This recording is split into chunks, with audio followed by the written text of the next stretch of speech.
Are we even equipped or motivated to seize them? And what needs to be done to do so?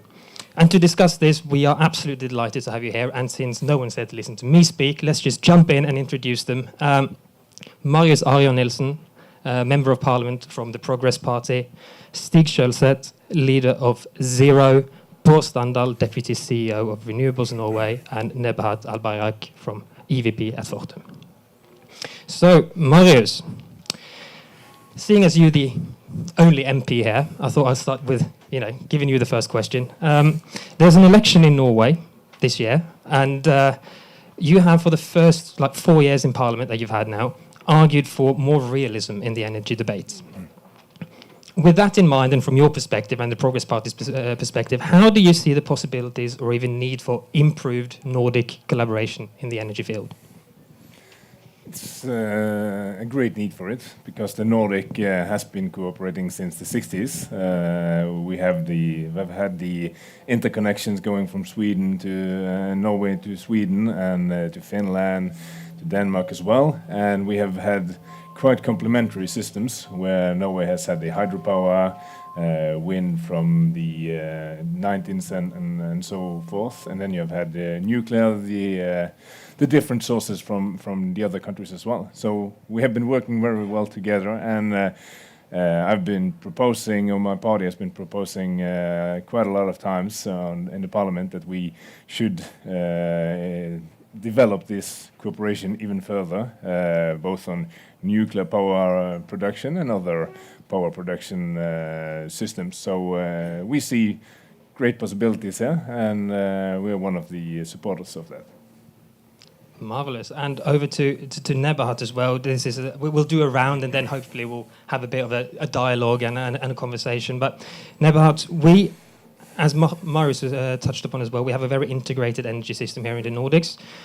But we also see the need to develop it and expand upon it. And what do we at Fortum see as main opportunities going forward? Well, he just stole my text. No, good to be back here, because from where we sit in Finland as Fortum, I mean, we have a lot of collaboration and a lot of experience with our assets in Sweden, especially. Norway, we're just scratching the surface to look deeper into how can we cross and pan-Nordic countries really work together. For me, the opportunity is, the confidence that we should have looking back at our past, a bit touching what you also said, Marius, about how we, for decades and decades, have progressed our societies, have brought wealth and well-being to our societies in our Nordic way, with clean energy sources and with assets that are still here, right, and building. So I think we do believe that if you look at all the Nordic, especially the energy assets, I mean, we have all it takes. We have the firm baseload in nuclear in Finland and Sweden. We have the hydropower systems. I mean, here in Norway, we have them in Sweden and in Finland. Of course, the ever-building wind and solar. Combined with battery technologies improving. This morning we went to visit Morrow, the company. Now, if there's one wish on my list, we need to bring industries like Morrow to full success within Europe. Yeah, so plenty of opportunity, and I think what binds us at this moment is momentum, because I think energy used to be a matter of sustainability and economics. Now it's sheer strategic resilience and security. So I think if there was ever a moment to get up and say, what are the blockers? How do we get rid of them? It's now. Marvelous. And Stig, you represent Zero, an unbiased climate organization. What do you think are the biggest challenges we're facing in terms of cutting emissions, and how does it provide, or does it even provide opportunities for Norway and the Nordic countries? Well, there are obviously a lot of obstacles. The biggest is in Norway, in Europe, globally, is lack of renewable power. Electrification, when we do our analysis, when the environmental authorities do their analysis, half of the emission reductions we're doing the next 10, 15 years will be electrification. That is across transport industry, across all sectors. Electrification is the most important measure. So obviously to do that we need renewable energy, and as I said, that is the case in Norway, but also in all other countries. So that's the number one priority. And how can we achieve that? Well, I think the Nordics is actually a good role model for the rest of the world because, you know, as you said, we have a diverse production base, and we collaborate, right? And if you look at the rest of Europe, that's the way to go. We need more renewables. We need something flexible, and we need much more interconnection and cooperation between the countries. So the Nordics is actually, you know, one step ahead of most of the world. We need to improve what we're already good at, and Europe need to learn from the Nordic model. And Bård, you represent Renewables Norway also in Euroelectric and monitor EU affairs quite regularly. And from your point of view, then, like, how can we capitalize as a region on what's going on in Europe at the moment with electrification, decarbonization, and the focus that Europe has or the EU has? First of all, I have to say that I agree a lot with Stig. We are a role model for the rest of Europe. I mean, what we're trying to achieve in Europe is a power system that is cost-effective, that is decarbonized, and that is secure. And when we discuss this in Euroelectric and discuss with the EU Commission and others, people are questioning, is it really possible? Can you have all of these three things? And we say, yes, it's possible. We know it's possible because we already have it in the Nordics. We have a power system in the Nordics that's secure, it's balanced. We have nuclear in Sweden and Finland. We have a lot of hydropower and other renewable sources in Norway, in Denmark. We have Sweden with somewhat of a mix.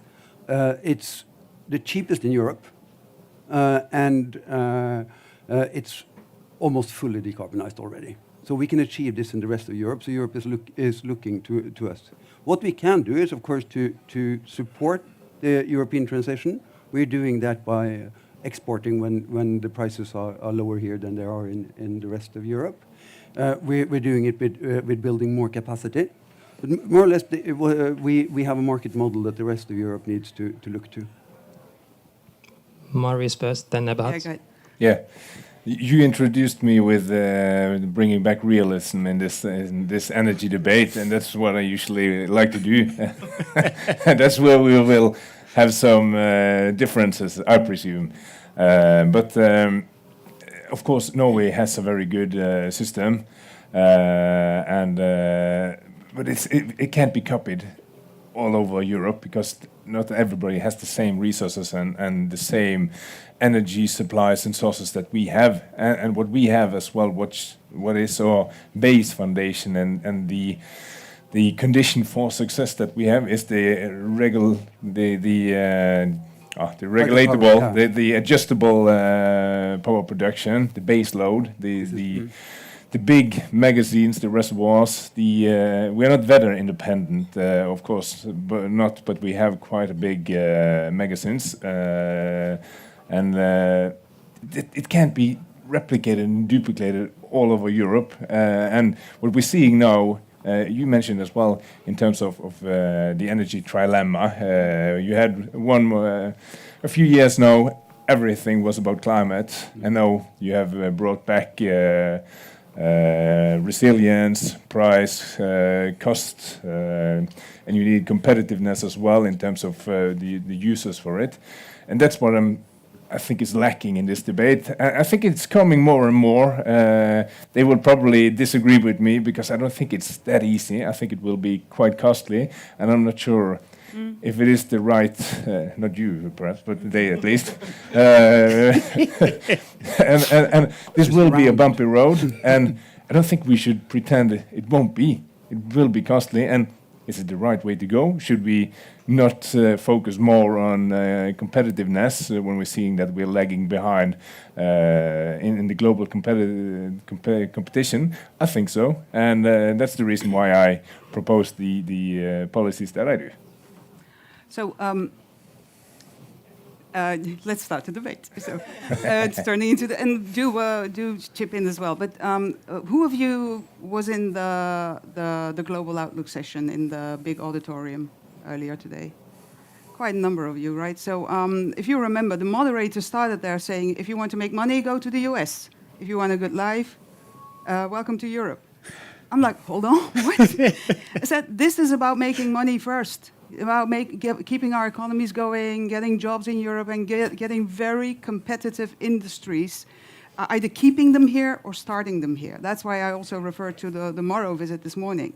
Now, this is of strategic resilience, this competitiveness, but it's not either or. We don't need to let go of our sustainable ambitions, especially now in the geopolitical situation, to achieve competitiveness, right? So, and I think that's why I said let's start talking about the blockers maybe also a bit for, what do we then need in the Nordics to optimize? Because we have everything, but we're not optimizing it at the moment, right? So we know everything, right? So it's about grid connectivity.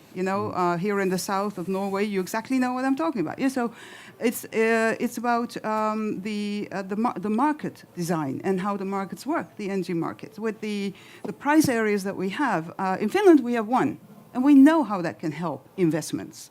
So for a company like Fortum, we need large-scale investments to deliver the energy supply in the 30s.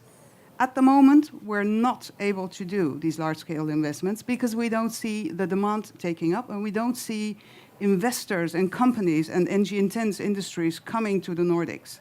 Now, this I would make priority number one, to join forces and have partnerships where we say we have abundant clean energy, but the system is broken, and let's fix that and see how we can achieve the Nordic collaboration. Because if we don't do it here in the Nordics, nobody's going to do it in Europe. Europe is politically divided; it's going to move very slow. So if you look at now the Nordic collaboration pushing in Europe, that is a massive opportunity again, where through our efforts influencing European regulations, we need to make sure that they move faster. But we should not sit on our hands, and I'm not saying you're sitting on your hands, but it's just very passionate about this because I see, the wealth. And if I may say one thing more, which is I'm very passionate about it, it's the Nordics and also most of Europe because of our values. So I think if we've every reason to believe in what we have, what we stand for, and the societies that we've built. And our values are, for me, the main driver to want competitiveness and the future for Europe and the Nordics. There's two quick points.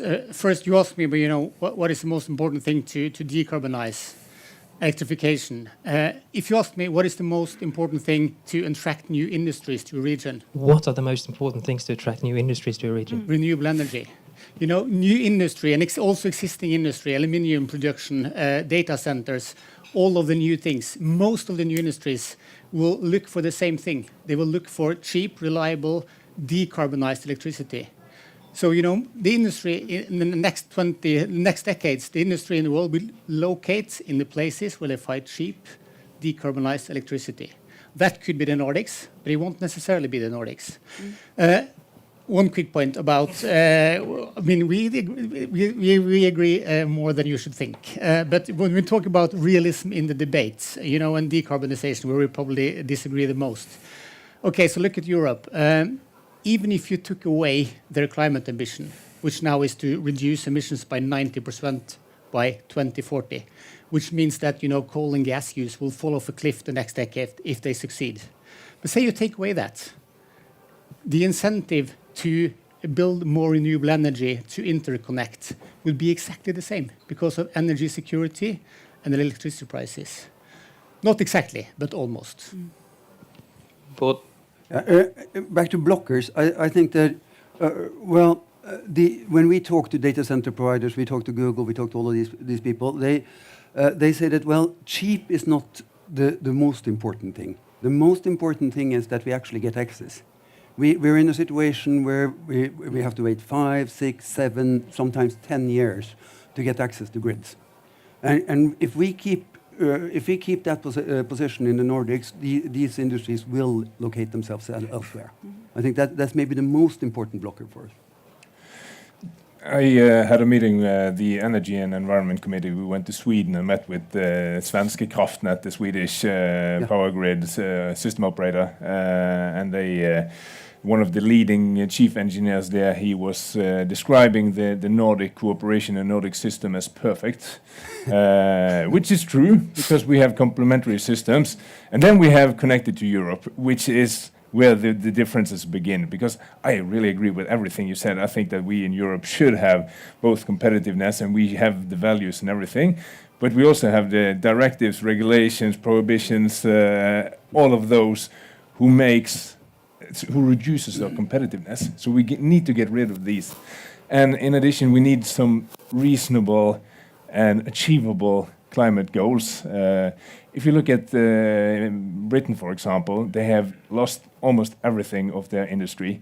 It really benefits their emission numbers, but it makes you quite dependent on all the international actors that you really don't want to be dependent upon. And if you look at 20 of the most important factors in production of modern equipment, 19 of them are controlled by China. This is a big problem, huge problem. And when you then have Europe, which have quite a lot of ambitions and have quite a lot of goals and means to reach these, and when they have they have prices that are many times higher than our global competitors, that's a big problem. So I really want to take the Nordic model, but the Nordic model was reasonable prices, stable energy sources, and sound and sensible goals and ways of going there. So if we apply these, I think that's the way to go. Stig, you had a comment? Yeah, well, you're right. Industry is moving out of Europe, but it's not because of the climate ambition. Energy prices are much more important. 20 years ago, Europe had lower energy prices than the US. Twice as low as Texas. Now it's the complete opposite. And surprisingly, the main reason for that is that Texas is one of the power regions for renewable energy. The same with China. They have cheaper electricity prices, and guess what? They have built more renewable energy than any other region in the world combined. So that is the main reason. So I think, as I said, the way ahead for Europe, regardless, you can even put aside the climate ambition, the way ahead would be exactly the same. You need to build more renewable, and you need to have an electricity or a power system around it, which makes it possible to run 24/7, even in the Dunkelflaute in Germany, which is very possible. If you look at least 10, 15 years ahead. One reply and we'll move on. I tried to keep quiet, but but there's the problem as well, because the Dunkelflaute, as you mentioned, the sources of the batteries that you need, the capacity, the amount. You won't solve it with batteries, and we all know it. Yeah, you won't at all. Explain that. And I agree that the reasonable energy is the driving factor. But I think, opposed to you, this is where we differ. Opposed to you, I think the climate policies is driving the energy prices, and you think that it seems to you think it's the opposite. So we are disagreeing here. I think, you made the point earlier about the regulations and how hard it is for businesses, to do business. So that is, an agenda that we can jointly drive in Europe. And now, there is an attempt now to further simplify and make Europe more competitive. And we have to make sure that sustainability and the climate goals are not the victim of that search, but that we say, actually, we can combine these things, right? So and that's why you're in Eurelectric. Yes. And so Fortum has now, our CEO has the presidency of Eurelectric. So the energy industry and the energy-intense industries were really sort of opposing each other in these lobbying circuits, etc. So now we're joining forces, right? So we're saying, listen, this is not. The world is electrifying, Europe is electrifying, our lives are more and more electric, the AI revolution is going on, it's going to require more electricity. So how do we build on the renewable agenda while we secure the supply also through non-renewable sources, maybe while we have the transition going on? So that is for me the realism, and that's why the model that we have, where we have the nuclear, the hydro and the wind and solar work together in an optimal way, at least in Finland. And this is about how we now make that happen at Nordic level as well. But do we then have the right forums to develop this cross-Nordic collaboration? Could we do anything differently here? Because it's, at least at the beginning, everyone agreed we have massive opportunities. But do we have the right forums then if we don't capitalize even more on it? I think we should increase the collaboration there because looking at nuclear, for example, in Norway with both funding, capital, and we have knowledge as well. If you go to International Institute for Energy, IFE, I can't remember English, but if you do look at those strengths that we have, we should be able to combine it even more. And there are some complementary systems that we can look at in Europe. And you have some forums, but it could be more. We have proposed in the parliament that at least for nuclear, that we should do more collaboration. We were voted down, unfortunately, but I think that's the one way to go. Absolutely. Board first, then Stig. I think the main area where we need even stronger collaboration in Nordics is on grids. We see that the Norwegian Statnett and Svenska Kraftnät, they have real difficulties when they try to collaborate on the market design, the grid design, how to do these things. The projects taking years.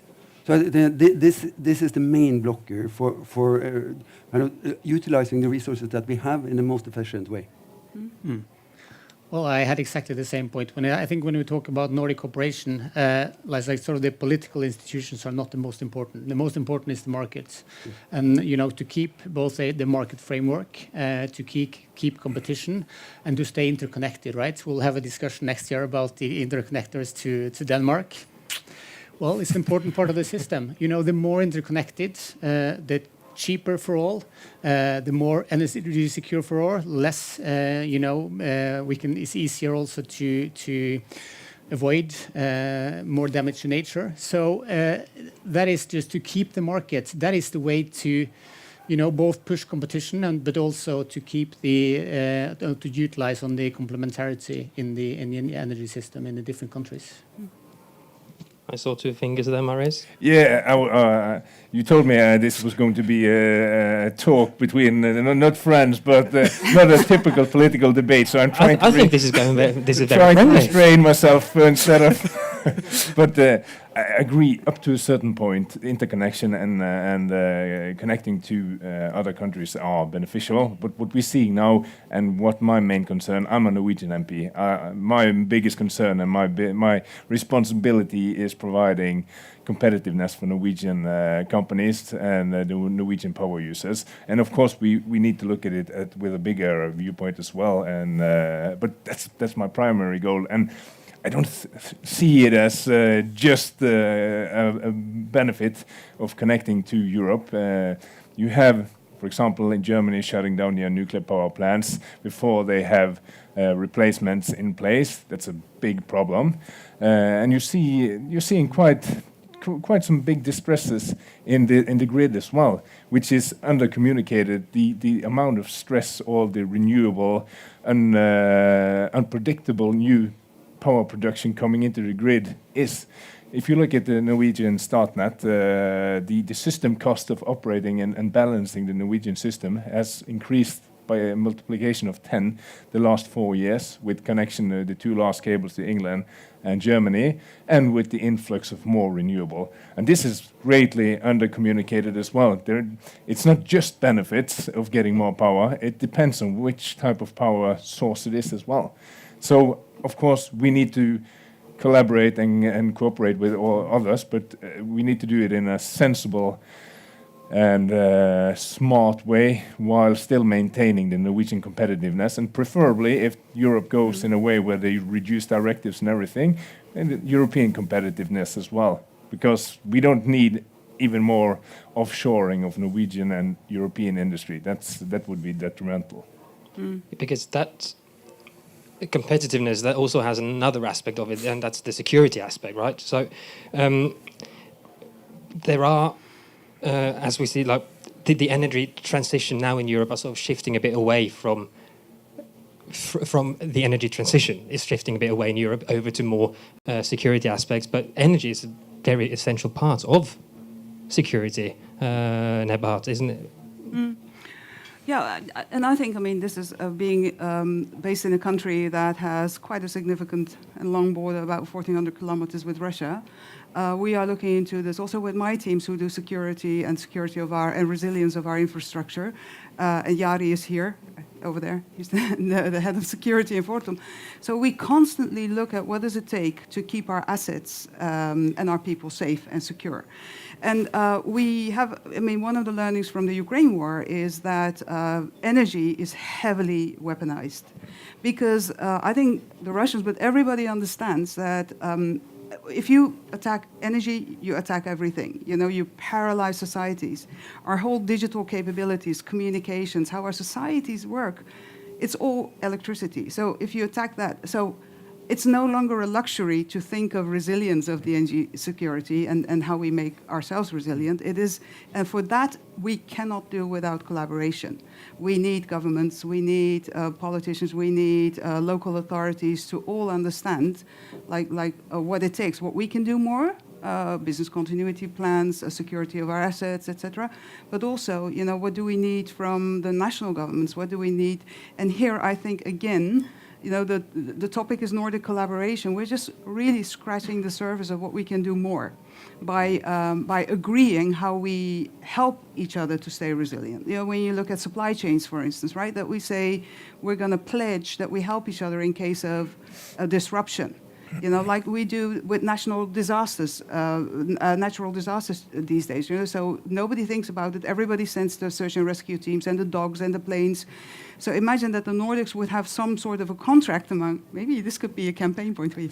So that we say there's going to be a pledge. Let's start in the Nordics. If we don't, we should do it maybe at European level. But you know, it will send a signal that if you attack Finland, it will be back on its feet tomorrow because the supplies are going to come from Norway or Sweden or whatever. So I'm just saying this is one example, but we have to think of more creative ways of looking at a total security concept. Yeah, so, and then building our businesses and keeping them here and giving them the right incentives to come to our countries is critical. We are about to run out of time, but one more. We have 2 minutes, 1.5 minutes. So one question for each, short answer, same question. What would, if you were the energy minister of a day, how would you ensure that we can collaborate even better in the Nordics?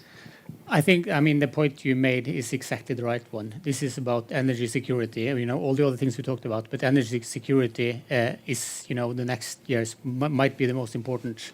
And, you know, your neighbors are the best, your best friends in any of the scenarios we can think about. So more cooperation and, you know, stay interconnected, and I think that will be even more important. And to someone who might have to answer that question with a different position in a few months, what would your answer be? It's a lot of great things have been said the last minutes. I agree everything you said. We were just differing in terms of how we're going to get there. It seems, but you have the NATO responsibilities as well. Every country is ramping up their defense spending and everything. I think you should see this in a full picture as well, looking into increasing and strengthening the infrastructure, both on energy and the social society in a whole. But if you're able to look at this to make systems for redundancy, replacement parts and everything, and if you can do it in a Nordic context, that would be great. And that's the way we should go. Nebhat, you have 10 seconds if you were the energy minister. Sorry. Oh, where do I start? Well, it's about dreaming out loud. Then my answer would be get rid of the Russian threat. That would save the world a whole lot of trouble. Yeah, let me just keep it like that. That's a good shout, I think. What? I would immediately take up and say yes to renewing the Danish cables. All right, we are a bit over time. Thank you, everyone, for being here. Thank you, everyone, for watching on stream. Most importantly, thank you to you four. Thank you for showing up. Thank you.